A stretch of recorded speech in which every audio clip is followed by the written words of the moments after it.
Unang upo. Yep, that's me. Ganda ng Benelli TNT 600, no? Siguro nagtataka ka kung ano ang itsura niya kapag pinalit natin. Hindi yan, mas maliit pa.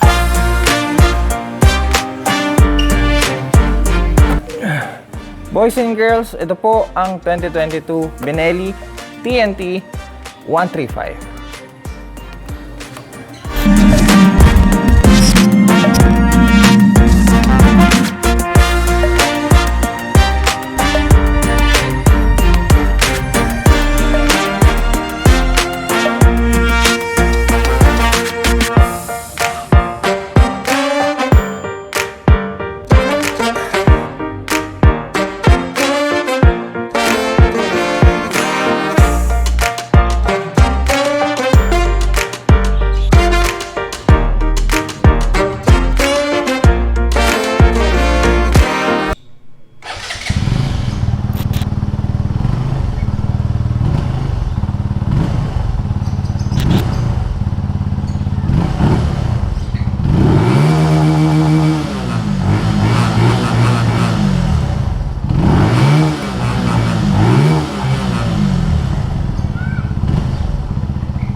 Alam nyo, hindi ko makakalimutan ang unang beses na nakagamit ako ng mga TNT series galing Benelli.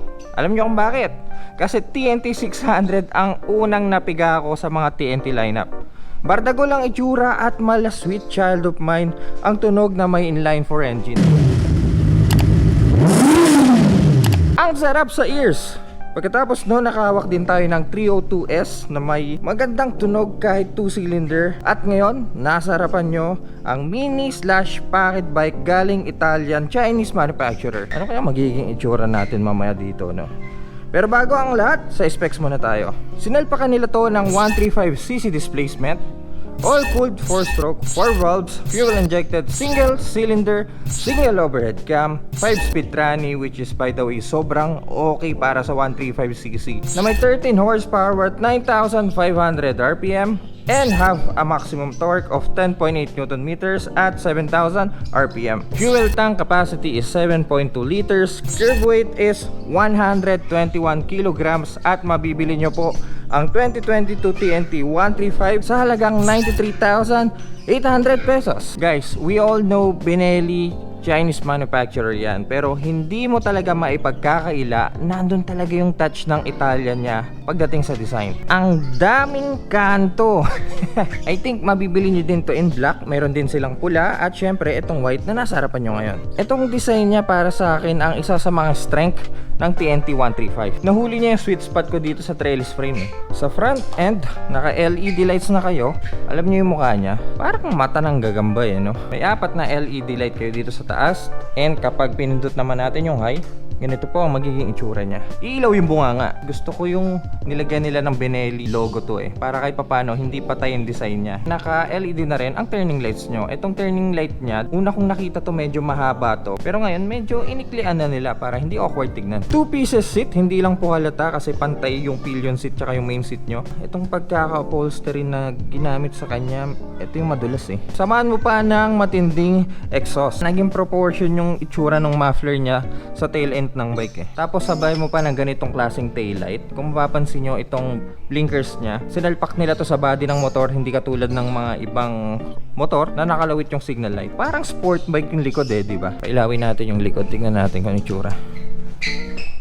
By the way, wala po siyang grab rail para sa mga backride nyo, which is okay lang naman kasi hindi naman talaga pang angkasan tong motor na to eh. Kasi compact nga siya, maliit siya, so may hirapan din yung backride nyo. Punta tayo sa dash. By the way, ganito po itsura ng susi niya.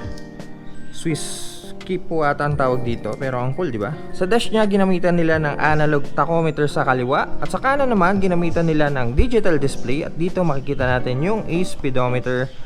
Clock dito sa baba, fuel indicator dito, total kilometer na tinakbo ng bike. Sobrang bata pa ng bike, 600 pa lang natatakbo. Para maiba tong part na to, I think kailangan yung atang pindutin tong baba. May dalawang button dito sa left side eh. Kung gusto nyong unit metric na gamitin is miles, ayan po siya. Pero by the way, wala naman tayo sa ibang bansa. Kilometer po yung ginagamit natin dito. So balik natin dyan. Tapos pag pindot natin, ayun, makikita natin yung trip A, trip B. So yun lang naman. Teka, may gear indicator ba to? Wala mga cutie pies. Para saan tong part na to? Anyway, napaka-simple po ng display niya. Sa kanan naman, makikita natin yung kill switch. Itong headlight niya, hindi automatic to. Nabubukas kapag in-start natin yung bike. Dito may option pa rin kayo na patayin yung headlight nyo. Ignition switch dito sa baba. Sa kaliwa, makikita natin yung high beam and low beam passing light. Turning switch and also busina. Hindi po adjustable yung mga levers niya. And ganito po itsura ng bakal na ginamit sa kanya. Despite na maliit siya, naka-racing suspension naman kayo sa harap.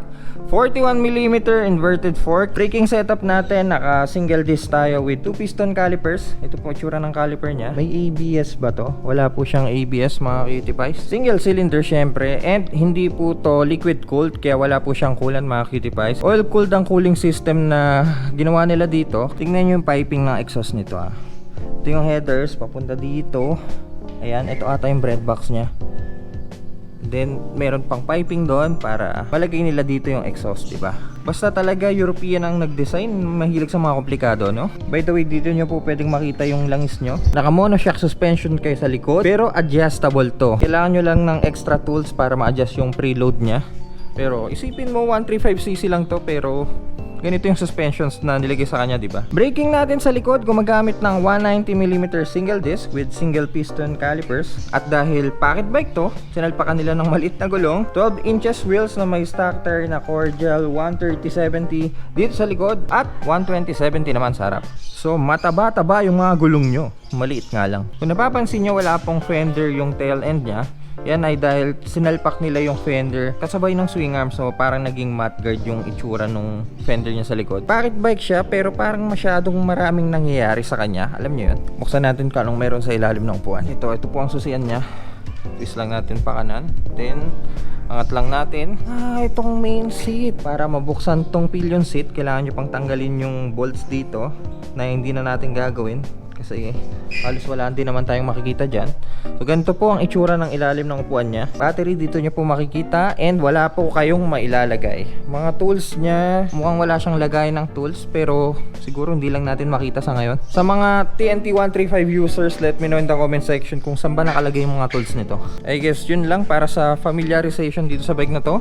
Punta naman tayo sa first ride. Benelli TNT 135. Alam niyo mga cutie pies, matagal ko nang nakikita to 2019 pa lang ata. Same year kung kailan dumating ang Benelli dito sa Pilipinas. Pero this is the first time na makakagamit tayo nitong motor na to. Actually, never pa ako nakagamit ng ganitong klaseng motor. Ganito kaliit na motor sa buong buhay ko. Pero anyway, excited ako. Ewan ko ba kasi first time alam niyo naman mga first time, masarap yung mga first time, di ba? Okay, tama na ang daldal. Alam ko, kanina niyo pa hinihintay na umupo ako dito sa motor na to Guys, bago ko gawa ng unang upo to, make sure na nakasubscribe kayo dito sa channel natin Unang upo.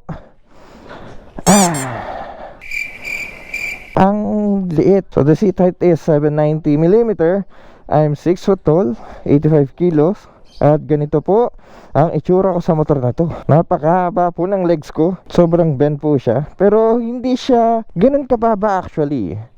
Hindi siya Honda Rebel kababa. Kasi ang Honda Rebel 690mm ata yun. Ito may additional 100mm. By the way, big shoutout din po pala sa Dri-Fit Master Republic. Isa sa mga solid brand when it comes to merchandise, especially sa mga ganitong klaseng damit. Abangan nyo yung merch natin soon mga cutie pies. Medyo may inaayos lang tayo para makompleto natin yung mga merchandise natin. Pero anyway, malapit na. Itong upuan niya parang medyo matigas Cute ng tangke Ang liit pero gusto ko yung pagkakulma ng dash niya. Parang itsura ng dash na nakikita niya sa mga high-end sport bike. Okay, start na natin.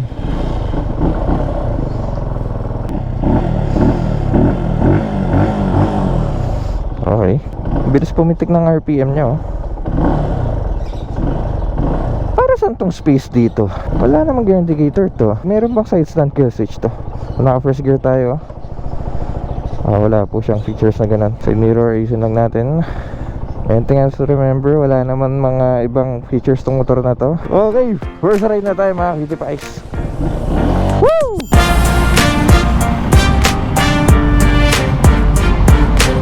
Hindi tayo pinagbibigyan ng mga malalaking sasakyan Binubuli tayo dito sa motor na to. Wala sa size yan guys, tandaan nyo, nasa performance yan, sabi nga ni Lexi. Guys, bago natin sabihin yung nararamdaman natin dito sa motor na to, big shoutout kay Sir Rod of Soler Hotel and Resort. Di po tayo sponsored ng Soler, pero sasamantalahin ko na rin. Soler, baka naman Soler. Benelli TNT. Woo! Una ko napansin dito pag start ko pa lang sa kanya, nanginginig agad yung footrest niya tsaka yung handlebar. Hindi natin maiwasan yun kasi single cylinder eh. Andun talaga yung vibration. Itong mga ganitong klase ng motor, mga pocket bike, ang goods na goods for city riding and also commuting. Alam niyo naman kung gaano ka-traffic dito sa atin, di ba? Itong mga ganitong klase ng motor, napakadaling isingit kung saan-saan kasi napaka-cute. Pero bakit nga ba gumagawa ang mga manufacturer ng mga ganitong klaseng motor? Katulad na lang din sa Honda, yung Honda Groom, and meron din yung Kawasaki Z125.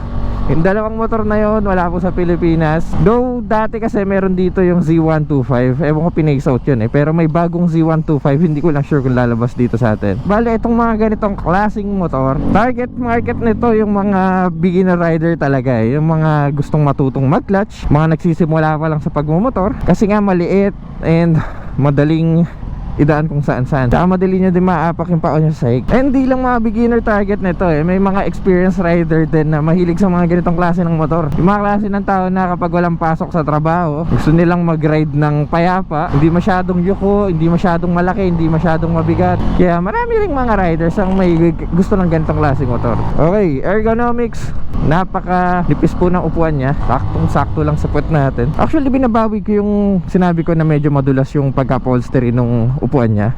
Makapit pala mga kitty pies. Alam nyo, sobrang upright nitong motor na to. Guys, kung nai-imagine nyo lang kung ano yung tsura natin ngayon. Sobrang upright tayo, para tayong giraffe. Tapos ang lapit natin sa handlebar, kasi ang liit ng tangke, upuan tapos parang handlebar nga agad dito sa motor na to eh. So, sa ganitong klaseng height ha, ang baba ng kamay natin oh. Position ko ngayon para ako nagpo-poso. Alam nyo yung poso? Parang ganon. Sa power nyo naman, meron tong 13 horsepower and 10.8 Nm of torque. Sa ganong power band, medyo hindi ganong kalakasan, pero dahil magaan yung bike, 121 kilograms, saktong-sakto lang yung power to weight ratio niya sa bike. Pero may times lang na hirap tayong umovertake tulad nito. Yun, medyo matagal siya. Ito ang favorite spot ko. Ipiga muna tayo. RPM niya until 10,000 RPM bago siya mag-redline. Pwedeng isigit-sigit eh oh.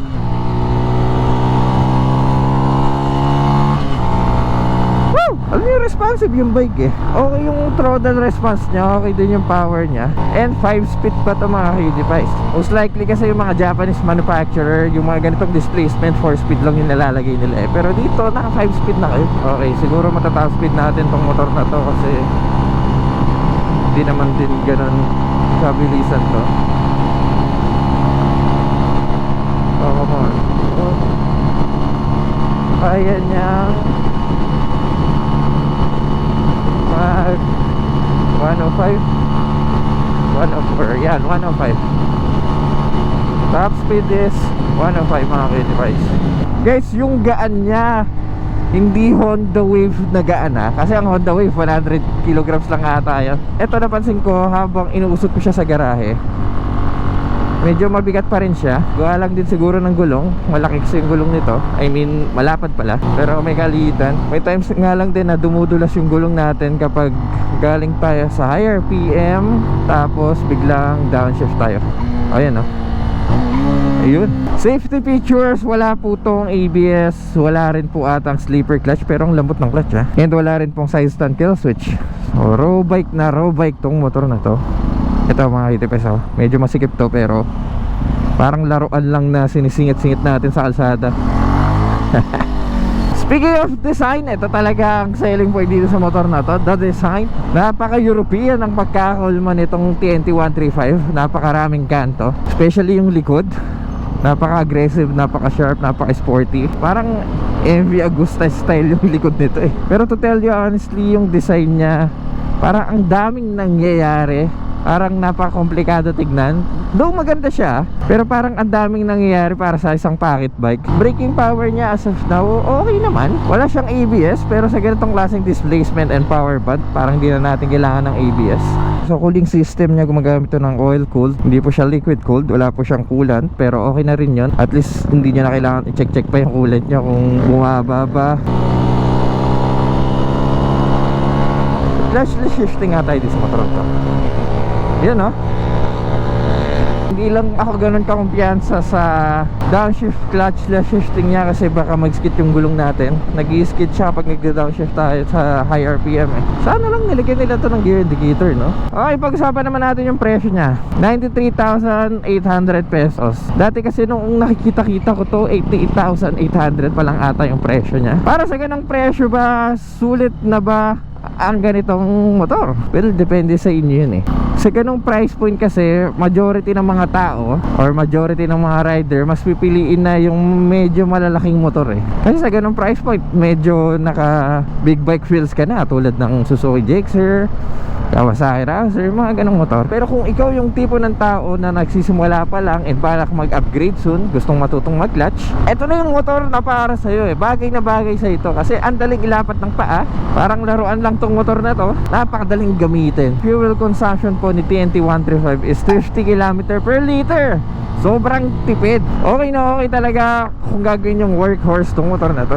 Isang reason doon, dalawa yung spark plug nito mga cutie pies. So ginawa nila yon para kahit papaano mas maging fuel efficient tong motor na to.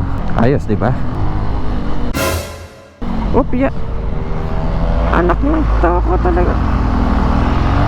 Bro pa naman eh. Wala pa naman tayong ABS. Parada tayo sa grid dito. Okay, so this is the bike. Ganito po siya kaganda. Hindi pala natin nasabi yung experience natin sa suspension niya. Suspension niya napakaganda. Well, may times lang na masakit siya sa puwet kasi manipis to and medyo may katigasan. Dito tayo sa side na to kasi gusto ko nakita yung exhaust eh. Sa ganong price point, sana man lang nilagyan nila ng gear indicator to. Kahit assist and slipper clutch man lang. Okay lang ABS eh, kahit di mo nadagdagan kasi pag naglagay pa ng ABS dito, medyo tataas pa yung presyo niya eh. So yun ang iniiwasan natin sa ganitong tipo ng motor, sa ganitong kalit na motor. And yung mga calipers niya, siguro mas maganda kung ginawa nilang black to para kahit pa paano mas maging premium tignan. Parang sablay sa red eh. Para sa akin hindi ganun kalinis yung mga wirings and hoses niya, pero overall napakaganda ng motor, napakaganda ng itsura niya. Ito kung saan itong motor na to tanggal to, yun nga lang compromise yung fender nyo, maputik sa likod para mas ma-appreciate lang itsura dito. Yung pito niya naka 90 degrees na siya, so hindi kayo mahihirapan magpahangin sa mga gasoline station. So that's my thoughts about the bike. And last thing, para sa cost niya, kung magpapa-ayos kayo nito or maghahanap ng parts, wala kayo ibang choice kundi pumunta sa Benelli, sa kasa ng Benelli. And I think medyo mahal yung mga parts niya kasi bihira tong motor na to. Bihira kayo makakita ng ganitong motor sa daan. Hindi siya katulad ng ibang motor sa ganitong price point na makikita nyo lang sa gilid-gilid na makakabili kayo ng ganito, ganyan. Alam nyo ba, itong bike na to sikat na sikat to sa ibang bansa mga cutie pies eh. Dito lang sa Pilipinas hindi na-appreciate tong motor na to eh kasi medyo maliit nga. And that's our review dito sa TNT 135. Guys, sa mga owner po nitong motor na to, let me know your experience sa baba para malaman din ng iba. And bago natin tapos itong video na to, syempre shoutout muna tayo. Okay, first shoutout natin si Mark Joseph Gunay from Christchurch, New Zealand. Grabe, ang layo mo pare ko eh. Big shoutout po sa inyo, mag-iingat po kayo lagi dyan sa New Zealand. Napakagandang lugar. Sana makapunta din tayo ng New Zealand, no? Next, may nagpapa-shoutout po sa atin. Pa-shoutout po sa kuya ko, Michael Onda. Michael Onda, big shoutout sa'yo kung asan ka man. Sana masaya ka ngayon at malusog kang kumakain ng tanghalian mo. Anong oras na ba? Mag-aalas 12 na pala. Rex Cons, skip tong ZX25 Arcoser. Nakuha ko to dahil sa review mo dati. 500k odo pa lang. Di makapag-ride masyado nung nagbakasyon ako dyan last month. Lagi na ulan sa probinsya. Pag-ipunan ko yung ZX4 pang expressway naman. Keep it up to the subscribers from Milan, Italy. Yun, no? Rex Cons, big shoutout sa'yo from Milan, Italy. Actually, nakapunta na ako dyan. Sobrang ganda ng lugar niyan. Okay pa rin naman yung ZX25R mga cutie pies. Napakagandang tunog. Yun nga lang, hindi po siya expressway legal, pero madali na may benta yan kapag dumating na yung 4R eh. Randolph Benedict Giolamin. Boss, good evening. Suggest ko lang po, pwede bang habaan mga vlog mo kahit 20 minutes minimum? Galing mo kasi magawa ng content eh. Ay, pala yun. Akala ko kung ano. Shoutout na rin po. Salamat po sa gandang content mo. Randolph, marami pong salamat sa suporta mo Pero Randolph, big shoutout sa'yo nakakataba ng puso tong comment mo. And lastly, Edsel de Guzman, solid content sir Joe. Waiting pa din po ako sa Patio. Mag 3 months na. More good contents and rise with always. Pa-shoutout na din to. Big shoutout sa'yo kung asang lugar ka mo ngayon. Alam nyo mga Kitty Pies, etong Patio kasi sobrang limitado lang ng production nito as of now kaya hirap mag-release yung mga dealership, kaya yung iba tinataasan yung presyo. Magkano ba tong Pasio? 89,000 nagiging 125,000. Grabe no, pinagkakitaan yung Pasio. Okay mga Kitty Pies, kung nag-enjoy kayo sa video na to, please paki-like, at kung mahilig kayo sa mga ganitong content, huwag kayong mag-alala, nasa tamang channel po kayo, so make sure to press that subscribe button dyan sa baba and let me know your thoughts dito sa napaka-cute na motor na to. Mga Kitty Pies, see you sa next content. Ciao!